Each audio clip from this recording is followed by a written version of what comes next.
Every year, thousands of woodworking projects fall apart, and I mean that literally. Shelves collapsing, deck boards popping loose, furniture joints snapping under weight that should have held fine. And almost every single time, when you trace it back, the wood wasn't the problem. The screws were. Today, I'm going to walk you through the screw mistakes that almost every beginner makes. The ones nobody warns you about until you've already ruined a project, or worse, hurt yourself trying to drive the wrong screw into the wrong material. Stick around because mistake number 6 is one I made for years before a contractor friend finally pulled me aside and told me how dumb I'd been. Let's go. By the end of this video, you're going to know exactly which screws to grab off the shelf at the hardware store without standing there for 20 minutes reading tiny print on the back of the package. You'll know which ones will rust out and fail on you in a year, which ones will strip before you even get them halfway in, and which ones are quietly overpriced for what they actually do. This isn't a video about brands. It's about understanding what's actually printed on that packaging so you stop guessing. Now here's the thing about screws. They look simple. They're not. There's coating, there's thread pitch, there's drive type, there's head shape, there's gauge, and every single one of those decisions changes how that screw performs in your specific project. Most beginners walk into the store, grab whatever's cheapest or whatever's closest to the project they're holding in their head and call it a day. And that's exactly how projects fail. I've been building for years now, and I still remember standing in the fastener aisle at my local hardware store the first time I actually tried to read the side of a screw box instead of just guessing. Numbers, letters, abbreviations, a coding name I'd never heard of. It might as well have been written in another language. Nobody hands you a manual for this stuff. You just absorb it slowly, usually after something fails, which is exactly the slow and expensive way to learn it. So let's skip that part for you. Mistake number 1, buying drywall screws for woodworking. I see this constantly. Drywall screws are everywhere. They're cheap, and they look like they'd work for just about anything. They won't. Drywall screws are brittle. They're hardened to drive fast into drywall and wood studs without snapping, but that same hardness makes them snap under shear stress, the kind of side-to-side force you get in furniture joints or anything that takes weight. You'll be assembling a bookshelf, torque the screw down just a little too far, and snap, the head shears clean off.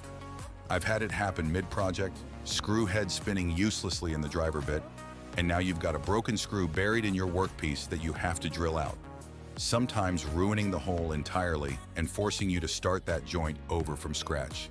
Use actual wood screws or construction screws instead. They cost a little more. They're worth it. Mistake number 2, ignoring the coating completely. This one gets people outdoors specifically. You build a deck, an outdoor planter box, a fence, anything that's going to see rain and sun and temperature swings, and you grab whatever screw was on sale. 6 months later, you've got rust streaks bleeding down the wood, and the screw heads are corroding from the inside out, sometimes crumbling when you try to back them out for a repair. Pressure-treated lumber is the worst offender here because the chemicals used to treat it actually accelerate corrosion in certain metals, particularly plain steel and some lower-grade coatings. If you're working outdoors or with pressure-treated wood, you need exterior-rated screws, coated with something like ceramic or polymer coating, or go stainless steel if you want it to last decades instead of a couple seasons. Yes, stainless costs more. No, it's not optional if you don't want to redo the project in 2 years. So you've sorted coating, you think you're done. You're not, because here's where it gets interesting. And this is the mistake that actually surprised me the most when I learned about it. Mistake number 3, not matching thread type to material. Wood screws and metal screws are not interchangeable.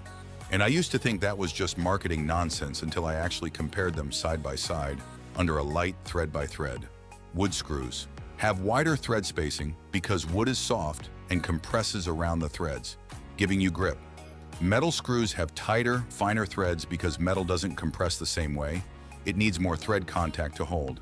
Try driving a wood screw into sheet metal and it'll strip almost instantly because the threads can't bite. Try driving a self-tapping metal screw into softwood and you'll get way less holding power than you'd expect because the fine threads just don't displace enough wood fiber to grip properly. There's also a middle category, multi-purpose screws. which try to split the difference with a thread profile that works okay in both, but excels at neither. Fine for quick fixes. Not what you want for anything that's going to bear real weight. Match the thread to the material. Every time. Now here's where things actually escalate, because thread type alone isn't enough. You also need to think about length and gauge, and this is where I see entire decks fail. Mistake number 4. Using screws that are too short for the job. This sounds obvious until you're standing in the aisle, and the price difference between a 2-inch screw and a 3-inch screw makes the shorter one look tempting. Here's the rule that actually matters. Your screw needs to penetrate at least the thickness of the top board, plus roughly half to 2/3 the thickness of the board underneath it. Skimp on that and you're not actually joining two pieces of wood, you're just pinning the top one loosely in place. I've seen deck boards lift right off their joists in high wind because someone used 1¼ inch screws on 1½ inch decking. The board never had real purchase into the joist below it. It looked secure on installation day. It wasn't. And it's not just about going long enough either, because mistake number 5 flips that completely. Mistake number 5. Going too long and blowing through the material. People overcorrect after hearing about the mistake above, and they grab the longest screw they can find, thinking longer is always safer. It's not. Drive a screw too long through a thin board, and the tip punches straight through the other side, sometimes splitting the wood as it exits, sometimes just poking through the visible face of a project you really didn't want a screw tip showing through. I had this happen on a picture frame build. Used the wrong length out of laziness, didn't measure, and ended up with 4 little metal points poking through the front edge, where everyone could see them. Measure your material thickness before you grab screws. It takes 10 seconds and saves you from a coffee table with screw tips sticking out the top. Okay, mistake number 6, and this is the one I promised you at the start. The one that took a contractor literally grabbing the box out of my hand to fix. Mistake number 6, not pre-drilling near the edges of your boards, especially with hardwoods.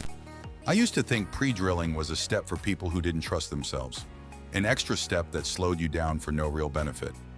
Then I split a piece of oak about 1.5 inches from the edge because I drove a screw straight in without a pilot hole, and the wood had nowhere to go but apart.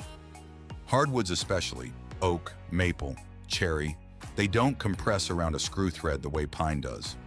The wood fiber resists, pressure builds, and if you're anywhere near an edge, that pressure finds the path of least resistance, which is straight out through the side of your board. A pilot hole relieves that pressure before it ever builds.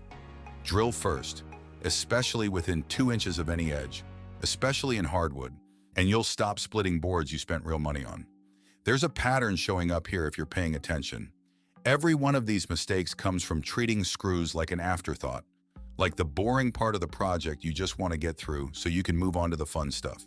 But the screw is the thing actually holding your project together 5 years from now, long after you've forgotten what finish you used or what stain color you picked. Mistake number 7, and this one's sneaky because it looks like you're doing everything right. Using the wrong drive type and stripping heads constantly. Phillips head screws were never actually designed to be cammed all the way home with a power drill. They were designed to cam out on purpose as a safety feature back when this stuff was driven by hand. That means every time you're white-knuckling a drill trying to seat a Phillips screw flush and it keeps slipping and chewing up the head, that's not bad luck. That's the screw doing exactly what it was designed to do. Square drive and Torx, also called star drive, were both built specifically to resist camming out under power tool torque. If you've ever wondered why contractors almost exclusively use star drive screws on decking and framing, that's the entire reason. Switch your screw type and your stripped head problem mostly disappears overnight.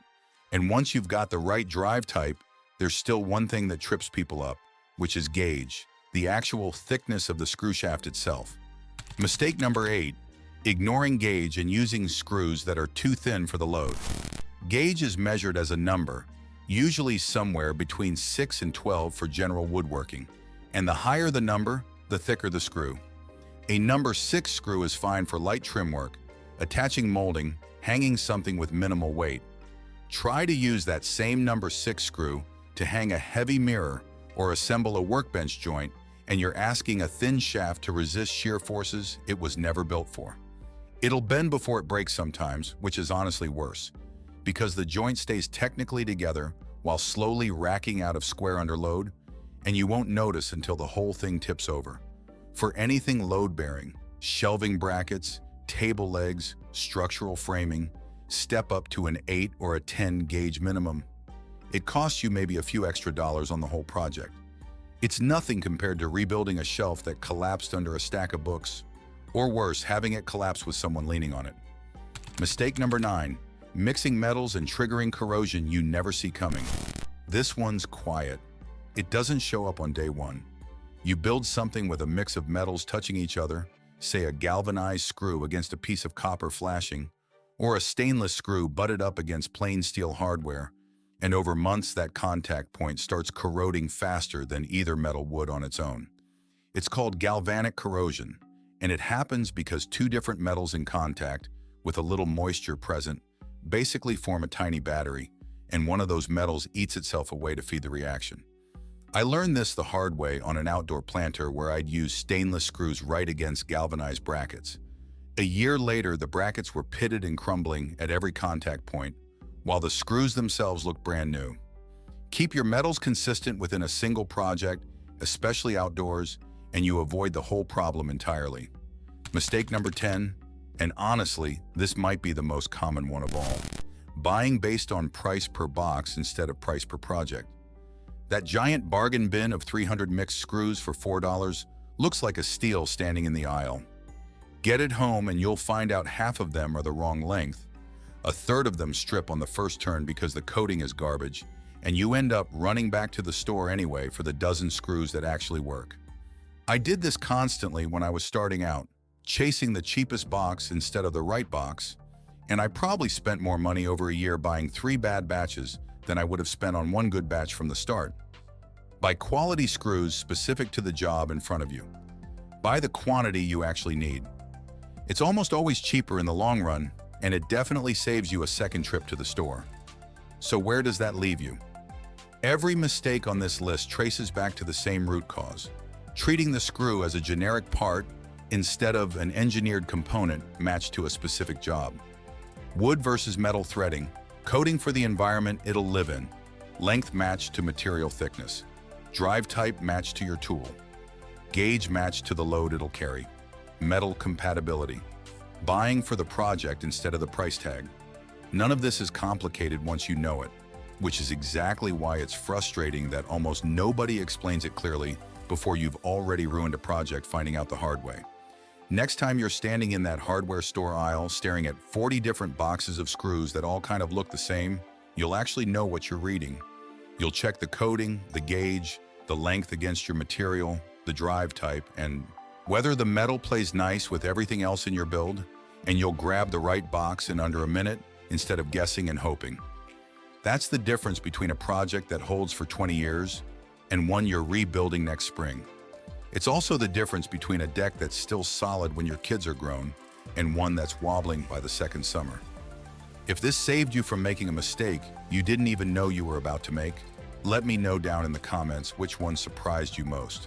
I read every single one of them, and honestly, the comment section on these videos is where I learn half the stuff I end up covering later. And if you want to go deeper on choosing the right fasteners for outdoor builds specifically, decking, fences, anything that's going to live outside year-round, I've got a full breakdown linked right here that walks through everything those projects actually need. Go check that one out next.